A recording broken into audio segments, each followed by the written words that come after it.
Assalamualaikum warahmatullahi wabarakatuh. Perkenalkan, nama saya Puspa Nurhuwaida dengan NIM 444190082 yang akan menjelaskan tentang transkripsi dan translasi DNA dalam ujian evaluasi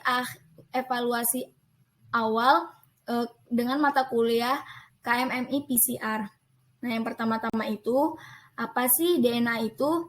DNA atau deoksiribonukleik acid merupakan penyusun gen pada kromosom di dalam inti sel. Namun, DNA dapat ditemukan pula di dalam mitokondria, sentriol, kloroplas, dan plastida. DNA itu merupakan bentuk dari suatu polimer molekul yang banyak yang disusun oleh unit-unit nukleotida yang tersusun berulang-ulang. Biasanya fungsi DNA itu merupakan dari sintesis protein, mewariskan informasi genetik dari generasi ke generasi. Lalu, struktur DNA. DNA sendiri terdiri dari nukleotida dengan jumlah ratusan hingga ribuan. Setiap nukleotida tersebut terdiri atas 3 komponen yang sebagai berikut. Yang pertama itu gula pentosa deoksiribosa. Deoksiribosa itu merupakan ribosa yang kehilangan satu atom oksigennya, lalu gugus fosfat, dan basa nitrogen, yang mempunyai 2 jenis, yaitu purin dan pirimidin. Purin sendiri juga mempunyai 2 macam, yaitu guanin dan adenin, sedangkan pirimidin juga yang mempunyai timin dan sitosin. Lalu, satu nukleotida terdiri atas satu gula deoksiribosa, satu gugus fosfat, dan satu basa nitrogen.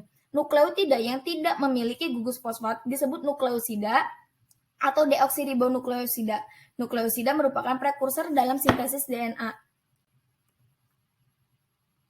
Nah, biasanya itu DNA itu tidak jauh-jauh dari transkripsi DNA dan translasi DNA. Apa sih transkripsi DNA? Nah, transkripsi DNA itu adalah sintesis RNA pada suatu cetakan DNA dengan enzim polimerase yang berfungsi untuk menyintesis mRNA, tRNA, dan rRNA.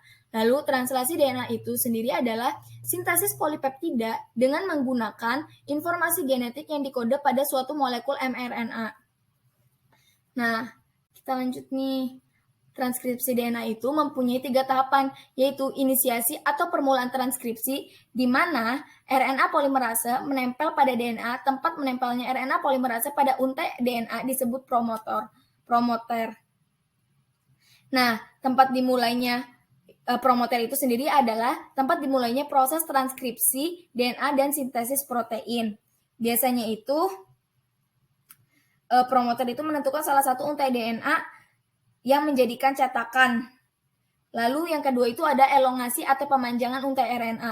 RNA polimerase bergerak di sepanjang DNA cetakan, sehingga heliks ganda DNA terbuka secara berurutan, kira-kira 10-20 basa nitrogen sekaligus. Lalu yang terakhir itu adalah terminasi, pengakhiran transkripsi. Biasanya itu proses transkripsi akan berhenti pada saat RNA polimerase yang mentranskripsikan suatu urutan DNA terminator. Nah, terminator sendiri itu tempat akhirnya proses transkripsi dan DNA dan sintesis protein.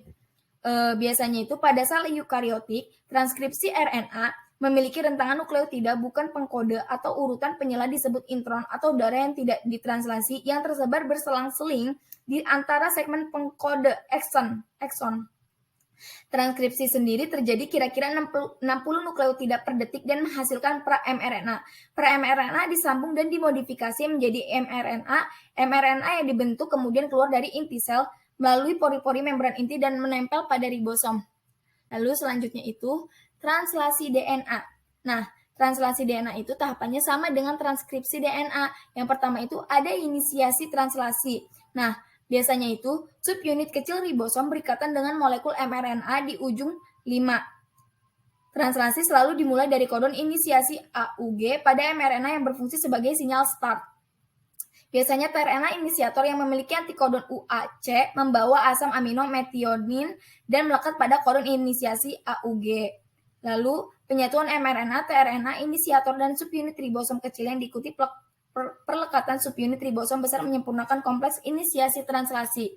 Lalu yang kedua ada elongasi translasi. Nah, biasanya itu asam-asam amino ditambahkan satu persatu pada asam amino pertama. Siklus ini berlangsung sekitar 1/10 detik dan terus diulang pada saat penambahan asam amino hingga terbentuk rantai polipeptida yang lengkap. Biasanya siklus elongasi translasi meliputi 3 tahap, yaitu pengenalan kodon, pembentukan ikatan peptida, dan translokasi. pengenalan kodon biasanya itu kodon mRNA di tempat A dari ribosom membentuk ikatan hidrogen dengan antikodon tRNA yang baru masuk membawa asam amino. Lalu kemudian pada pembentukan ikatan peptida, molekul tRNA dari subunit besar berfungsi sebagai enzim atau ribozim yang mengatalisis pembentukan peptida dengan menggabungkan polipeptida dari tempat P ke asam amino yang baru datang di tempat A. Lalu translokasi. tRNA di tempat A yang sudah terikat pada polipeptida yang sedang tumbuh ditranslokasikan ke tempat P. Seperti itu. Lalu yang terakhir itu ada terminasi translasi. Nah, elongasi itu berakhir pada kodon stop mencapai tempat A di ribosom. Triplet basa nitrogen kodon stop yaitu UAA, UAG, dan UGA yang berfungsi sebagai sinyal untuk menghentikan translasi dan tidak mengkode asam amino.